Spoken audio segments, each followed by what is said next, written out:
नमस्कार दोस्तों, कैसे हो आप सब। उम्मीद करता हूँ आप अच्छे ही होंगे। मैं बहुत दिनों बाद आपके सामने फेस टू फेस बात कर रहा हूँ आज। ऐसा लगभग 7-8 महीने तो हो गए होंगे और छोटा मोटा धंधा करता हूँ। जब कोरोना काल से पहले मैं वीडियो पहले से बना रहा था, जब इतना कुछ खास नहीं बना रहा था, क्यों मन भी इतना ही था, चलो आया वो डाल दिया, आया वो डाल दिया, ऐसा कर रहा था। पर वो टाइम धंधे में ध्यान था।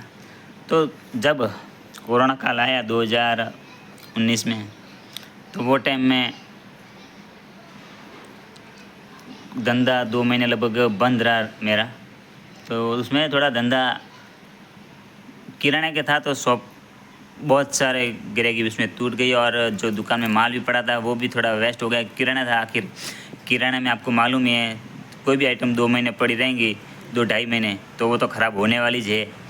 क्या है, दाल वाल कोई भी है तो सड़ भी जाते हैं उसमें, और उंदर भी कतरे, आपको मालूम है किराना में उंदर कितने होते हैं, उंदर वो नुकसान कर देते हैं। तो उसकी वजह से वो टाइम मेरा कोरोना में बहुत नुकसान हुआ था। मेरा क्या, बहुत अच्छे लोगों का नुकसान हुआ, गिराकी में भी हुआ और माल का भी नुकसान हुआ।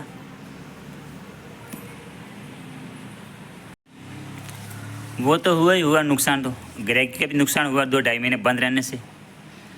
फिर बाद में क्यों 2 महीने 2.5 महीने बंद रहेगी, अगर मैन जब ग्राहक को आइटम की ज़रूरत होती है वो टाइम आपको खुली रहती है 7 से 12 खुली रहती थी, बाकी सब पूरा दिन बंद थी। वो टाइम ग्राहक को माल की बहुत थी, कहीं दुकानें सब बंद थी और माल मिल नहीं रहा था लोगों को। वो टाइम बंद करके जाएंगे तो ग्राहक क्या करेंगे, आखिर अपने भरोसे थोड़ी बैठेंगे, यहाँ से नहीं तो दूसरी जगह तो लेंगे ना। तो उसमें ग्राहकी मेरी टूट गई और नुकसान हुआ उसमें ग्राहकी का बहुत। चलो वो हुआ, 2-2.5 महीने बाद खोले, फिर बाद में थोड़ा बहुत कुछ ग्राहक भी जुड़े थे, वापस वो आ ही रहे थे, आ रहे तो वापस दूसरा कोरोना आया, उसमें भी थोड़ी बहुत तो वापस बंद रह गई। फिर बाद में धीरे धीरे उसमें भी थोड़ा बहुत कुछ नुकसान हुआ, आया, फिर चला जो हुआ, जो कोरोना में हुआ। फिर जब 2021 या 22 में ऐसा कुल लगभग मेरे को पैरालिसिस हो गया दुकान में। अचानक तबीयत बिगड़ने से मेरे घर वाले भी मेरे पास में थे नहीं, दुकान पे मैं अकेला था, मुझे वो थे, वो फेरी पे जा रहे थे, मैं दुकान पे था। तो सुबह सुबह का टाइम था, मेरी तबीयत अचानक बिगड़ने से मेरा हाथ और पाँव काम नहीं कर रहा था और पैरालिसिस हो गया वो टाइम। उसी टाइम आजू बाजू जो लोग थे उन्होंने मेरे को संभाला और तुरंत दवाखाने लेके गए और वहाँ पर भर्ती करा।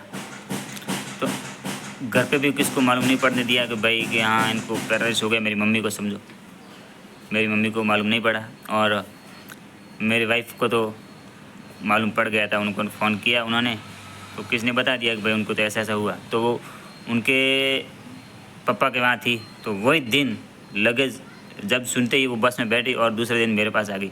तो वो टाइम दूसरे दिन आई, तो उसी दिन मेरे मम्मी के भी फ़ोन आ रहे थे जब मैं बीमार गया। उस दिन तो मैंने फ़ोन किया नहीं, मम्मी सोचा हूँ भाई आज तो नहीं किया, चलो ऐसा कुछ के हुआ होगा एक दिन, वो भी समझ गई। दूसरे दिन वापस फ़ोन करे तो फ़ोन नहीं आया उस पर। तो ऐसा करके ये बोलते थे हमारे घर से कि अभी तो वो बाथरूम में गए, नहा रहे, कि सामान लेने, कुछ न कुछ ऐसा बहाना बना के उनको बना रहे थे कि भाई ऐसे यहाँ पर नहीं है। तो वो समझ गए थे हाँ गए होंगे, इधर उधर गए होंगे। तो उन्होंने, मेरी मम्मी को किसी ने बोल दिया कि इसको तो ऐसे ऐसा हो गया है कि पैरालिसिस हो गया है, बीमार गिर गया है भाई। तो उन्होंने तो पहले हमारे गांव में एक किसको हुआ था, उन्होंने देखा था, तो उनको तो बहुत लगा भाई ऐसा क्या, उन्होंने कैसे होंगी तबीयत, क्या होंगे। बहुत लगे फ़ोन बात करने लगे और मेरे 2 दिन 3 दिन मैं वहाँ पे भर्ती रहा। जब तो उन्होंने वैसे ही बताया वहाँ गए ऐसा करके। फिर बाद में मैंने एक दिन बात करा, मैं कहा ठीक है सब कुछ रेडी है। नहीं बोले तुम कैसे भी है पर घर पे आ जाओ, अभी तुम यहाँ पर आओ, मैं देखूँ तुमको, तब जाके मेरे को शांति मिलेगी, नहीं तो मेरे को शांति नहीं मिलेगी। तो हमें 2-3-4 दिन हॉस्पिटल में भर्ती रहने के बाद में वापस हम फिर गाँव गए थे। गाँव में लगभग 15 दिन रहे, तो 15-20 दिन रहे, ऐसे रहे होंगे। फिर वापस हम बूटाटी धाम वहाँ पे पैरालिस्ट का चतुर्दास जी महाराज का मंदिर है, वहाँ पर गए। वहाँ पर लोग बोलते फ्री लगाओ और अच्छे होते हैं लोग, वहाँ पे 7 दिन रहना पड़ता है।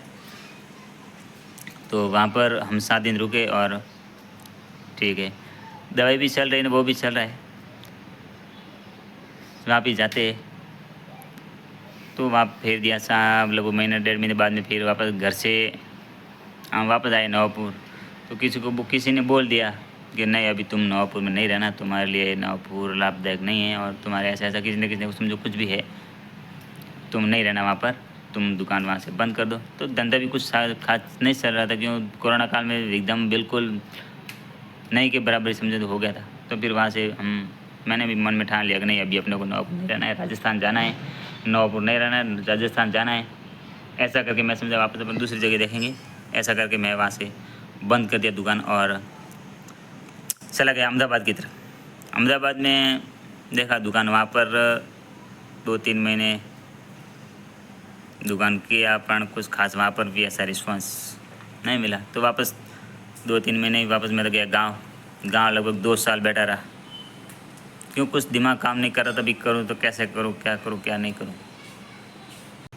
लगभग 2-2.5 साल बैठा रहा, ऐसा सोचता रहा क्या करूँ। आखिर मेरे विचार बार यही आ रहा था कि मैं आखिर यूट्यूब पर वीडियो बनाऊँ। बहुत सारे वीडियो ऐसे बहुत बनाए भी थे, पर वहाँ पर कुछ खास रिस्पॉन्स नहीं मिल रहा था।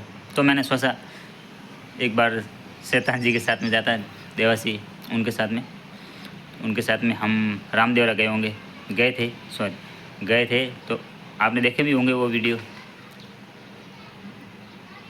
डाले भी थे, उसमें भी कुछ खास इतना रिस्पॉन्स नहीं मिला। 12 महीने पहले समझो, जब अपना रामदेवरा भादवा था, भादवे टाइम में वो रामदेवरा का मेला चल रहा था रोणी जी बाबा का, वो टाइम में। तो वो टाइम भी लोग आना जाना कर रहे थे, वो अपना जा रहे थे पैदल न उदल, उसके थोड़ा बहुत वीडियो निकाले थे मैंने, पर उसमें भी कुछ खास इतना रिस्पॉन्स नहीं मिला।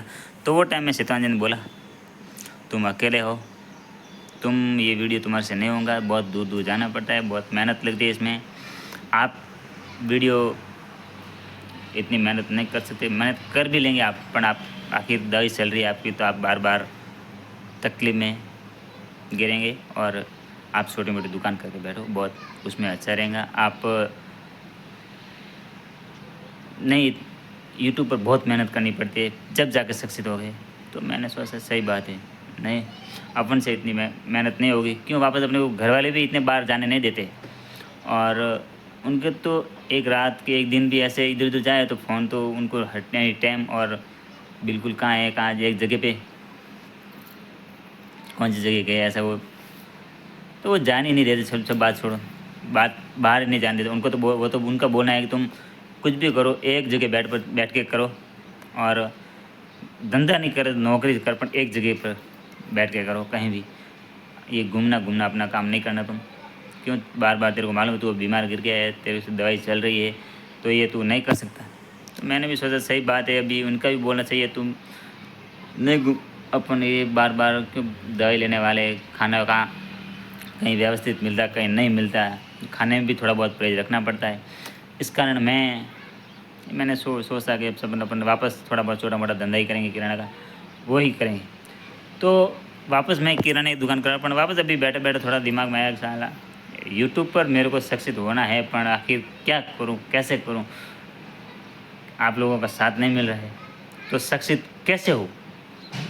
तो इस कारण मैं आप वीडियो बना रहा हूँ भाई, आप लोगों का सपोर्ट मिले, थोड़ा बहुत आप सपोर्ट दो तो चलो। मैं भी मेरी ख्वाहिश है कि मैं भी यूट्यूब पर सक्सेस हूँ, और बैठ कुछ भी करके वीडियो बनाऊँ, थोड़ा बहुत उसमें सक्सेस हो जाऊँ तो अच्छा है।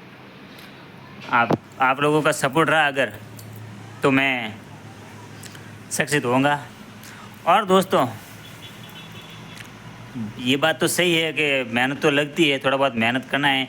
लोगों का आजकल यूट्यूब पर भी जो भी कोई भी वीडियो है, उसमें कुछ खास देख के ही लोग भी वीडियो देखते हैं। मेरे वीडियो में इतना कुछ खास रहा नहीं, तो क्या देखेंगे, सही बात है ना। लोगों के वीडियो में बहुत देखेंगे तो अपन भी अक्ल की काम नहीं करते, क्यों वो बहुत इतनी टेक्निक से वीडियो बनाते हैं, उनके बोलने की टेक्निक अलग है और करने की टेक्निक अलग है, सब कुछ कला है, अपने पास इतनी कला है नहीं। पर तो भी जो है अपने थोड़ा बहुत वो कर सकते हैं। तो वीडियो थोड़ा अच्छा लगे चैनल को सब्सक्राइब और वीडियो को लाइक तो अवश्य करना। दोस्तों कैसा लगा जो मैंने आपको मेरे आप बीती बताई मैंने, और जो हुआ मेरे बारे में उसमें कमेंट करके अवश्य बताया दोस्तों। और थोड़ा बहुत सपोर्ट तो अवश्य करना, आप चैनल को सब्सक्राइब कर देना, वीडियो को लाइक कर देना, और थोड़ा बहुत लगे तो शेयर भी कर देना। शेयर तो लाइक अवश्य करना और कमेंट करके बताना दोस्तों कैसा है कि ये जानकारी के बारे में। और थैंक यू, धन्यवाद दोस्तों।